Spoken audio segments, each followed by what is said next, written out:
Buenas tardes, mi nombre es Angie Marcela Sandoval, soy estudiante del programa de Artes Plásticas y Visuales de la Universidad del Tolima. Mi código es 101-5008-2020. Este video es para la clase de Historia del Arte 2 del docente Albeiro Arias. El tema que vamos a tratar el día de hoy es el posimpresionismo y uno de los artistas más importantes de esta corriente, Van Gogh.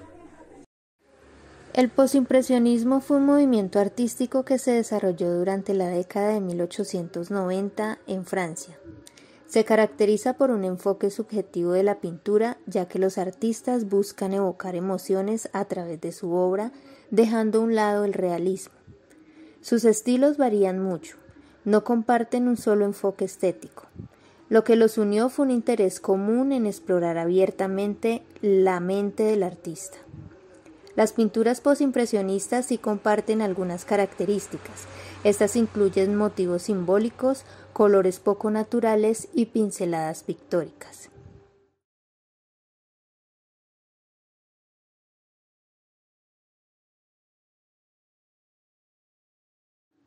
Algunas de las características del posimpresionismo son las siguientes: pinceladas cortas y precisas, colores puros que evocan la radicalidad que se vive en la sociedad. La naturaleza ya no se ve de forma subjetiva, sino que se observa como un conjunto. El uso expresivo del color y algunos motivos de modo simbólico. El paisaje posimpresionista involucraría elementos que muestran los avances de la revolución industrial. El posimpresionismo tiene mayor influencia de la fotografía y el cine.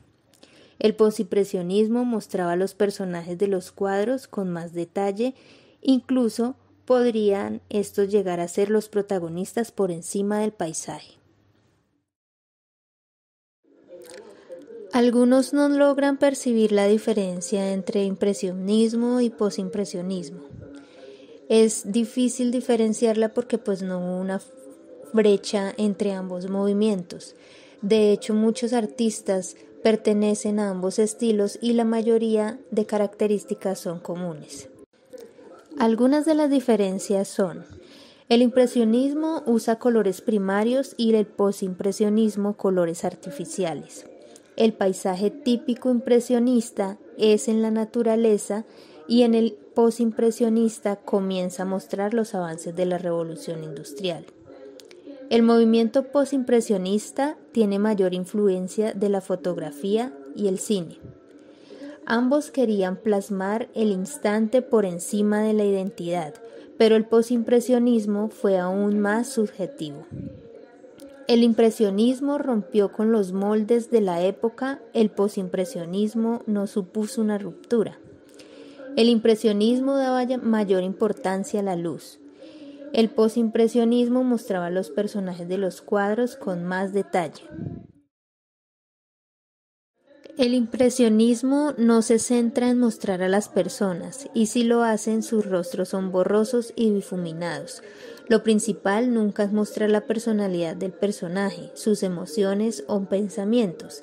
En cambio, el posimpresionismo comienza a reflejar algunos detalles de los rostros humanos e incluso los exagera o disminuye según la visión que tenga el artista de ese personaje. Los paisajes impresionistas son en su mayoría del ambiente rural. No obstante, aquellos que muestran el ajetreo de la ciudad lo hacen queriéndolo mostrar de una forma algo dulcificada. Jamás se ven las consecuencias negativas de la industrialización. Pero los posimpresionistas mostraron con menos preocupación la crudeza de la creciente revolución industrial en la sociedad. Finalmente, los colores impresionistas son siempre los tres colores primarios en contraposición o mezclados, lo que da una sensación de mayor ligereza y suavidad. Por el contrario, los colores de los posimpresionistas parecen no hallarse en la naturaleza de forma natural. Tienen una carga simbólica y dan un aspecto recargado a las obras.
Vincent van Gogh fue un pintor holandés.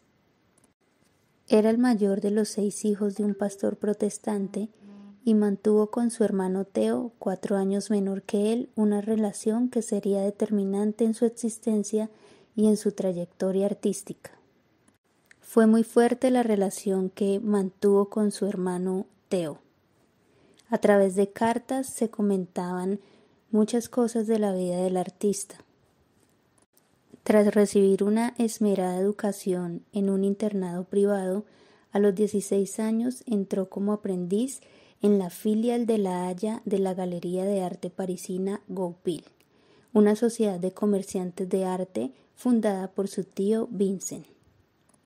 Vincent siempre había querido ser pastor, como su padre, y tal vocación lo llevó a Ámsterdam para seguir los estudios de teología que más adelante suspendió. Vincent llevaba una vida de devoción, tanto así que llegó a dar lo poco que tenía a los mineros que vivían pobremente en la zona donde él se encontraba. El contacto con la miseria y la desolación socavó la fe de Vincent, el cual pasó esta crisis espiritual vagando por Francia y Bélgica y escribiendo a su hermano Theo, que ocupaba ahora su antiguo empleo en la Galería Goupil de París. Animado por Theo en 1880, decidió dedicarse a la pintura y fue a Bruselas, donde conoció al pintor Anton van Rappard, con quien mantendría una larga relación, y llevó a cabo las primeras copias de Millet. Más adelante, después de pasar por varios fracasos amorosos, los consejos de su hermano y su interés por el color y por la captación de la naturaleza lo indujeron a trasladarse en febrero de 1888 a Arles, en la soleada Provenza, donde su obra fue progresivamente expresando con mayor claridad sus sentimientos sobre lo que representaba y sus propios estados de ánimo. Trabajó páginas más claras y profundas, pero la soledad se le hacía insoportable y con el propósito de formar un taller colectivo, Van Gogh alquiló una casa donde invitó a los artistas con quienes compartía intereses. A instancias suyas, Paul Gauguin se instaló en la Casa Amarilla, así llamada por el color de sus paredes, en octubre de 1888. Pero la relación fue haciéndose más y más difícil por el fuerte temperamento de ambos. En el transcurso de una discusión, Van Gogh llegó a atacar a Gauguin con una navaja de afeitar. Luego, arrepentido de aquel arranque, se cortó el lóbulo de la oreja para expiar su culpa y lo hizo llegar a Gauguin, quien, lejos de conmoverse ante aquella muestra de contrición, lo juzgaba ya como un loco peligroso con el que no tenía ninguna intención de convivir. De este confuso lance, pues existen otras versiones del mismo, dan fe 2 célebres autorretratadores del pintor. Estos retratos muestran una oreja vendada. En el segundo de ellos aparece fumando melancólico su pipa, ensimismado y sombrío. Tras la marcha de Gauguin, Theo le visitó e hizo que ingresara en el hospital de Arles. En mayo de 1889, ante el temor a perder su capacidad para trabajar, pidió ser ingresado en el hospital psiquiátrico de Saint-Rémy-de-Provence, donde permaneció 12 meses. En este periodo de aislamiento, Van Gogh pintó intensamente. Tras sufrir diversos ataques y ante la imposibilidad de salir al exterior, realizó obras relacionadas con el hospital, retratos de médicos y reinterpretaciones de obras de Rembrandt, Delacroix y Millet. La pérdida de contacto con la realidad y una progresiva sensación de tristeza son las claves de este periodo, durante el cual desarrolló un estilo basado en formas dinámicas y en el uso vigoroso de la línea, de lo cual resultó una pintura más intrépida y visionaria que la de Arles. Sin conseguir superar el estado de melancolía y soledad en que se encontraba, en mayo de 1890 se trasladó a París para visitar a su hermano Theo. En este pequeño pueblo retrató el paisaje y sus habitantes, intentando captar su espíritu. Su estilo evolucionó finalmente hacia una pintura más expresiva y lírica, de formas imprecisas y colores más brillantes. Van Gogh venía sufriendo desde hace mucho tiempo problemas y crisis mentales que hicieron que fuera internado varias veces en varios sanatorios mentales.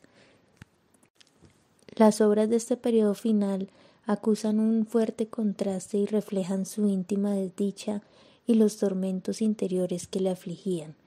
El tratamiento formal, nervioso y desasegado hasta el paroxismo, las pinceladas gruesas y ondulantes y los bruscos colores de su paleta expresan su zozobra. No siempre fue sombrío el ánimo de Van Gogh en esta etapa final.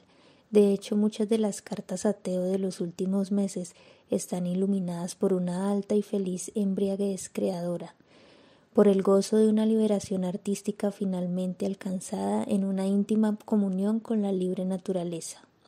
La desazón interior convivía con una pasión creativa inextinguible y con su exacerbada sensibilidad por la belleza.